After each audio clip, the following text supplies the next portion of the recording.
Les urgences où 120 patients défilent chaque jour. L'énervement, la douleur, l'angoisse génèrent parfois de la violence.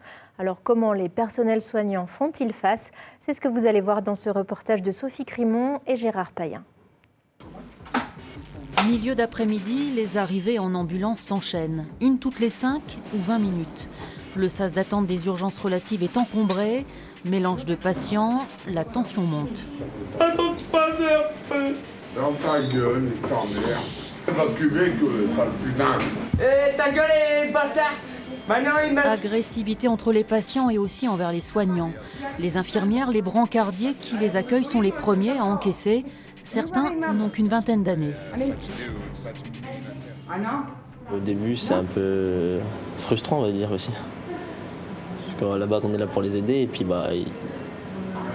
ils le prennent mal, quoi. Enfin, ils veulent pas.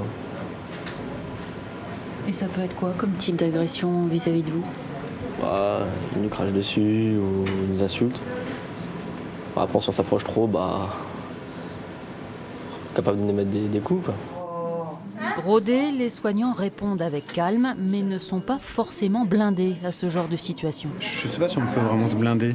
On est peut-être moins touché, on est plus habitué à gérer les situations de stress. De stress, on parle de ce type-là, je pense. Mais de là être blindé, je pense qu'on se pose toujours des questions après coup quand on a ce genre de situation, d'altercation avec les patients, avec leur famille, ou des choses comme ça. Je pense que parfois on se demande aussi s'il n'y a pas quelque chose qu'on pourrait améliorer pour éviter que ça arrive. Mais quand l'agressivité des patients ou des familles est trop forte, l'hôpital fait appel à la police. Une situation récente, reflet du mal-être. Plusieurs fois par jour, ce sont aussi des patients alcoolisés ramassés par les pompiers sur la voie publique qui arrivent dans le service.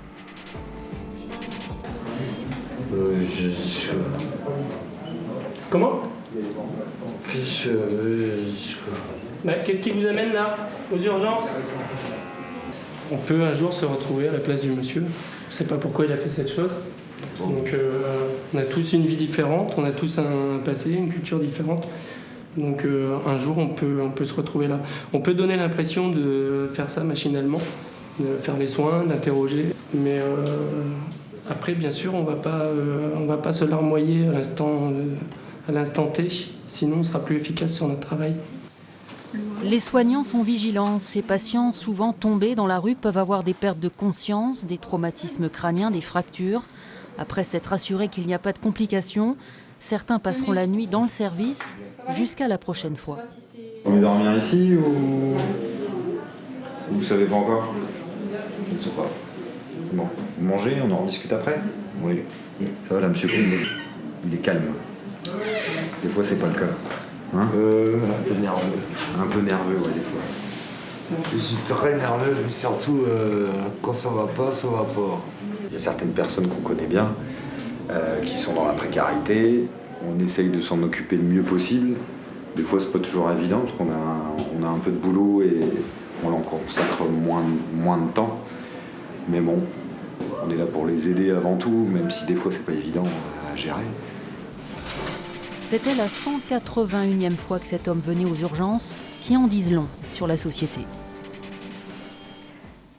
Et demain, nous nous intéresserons au rythme de travail soutenu avec le manque de lits et le balai des ambulances.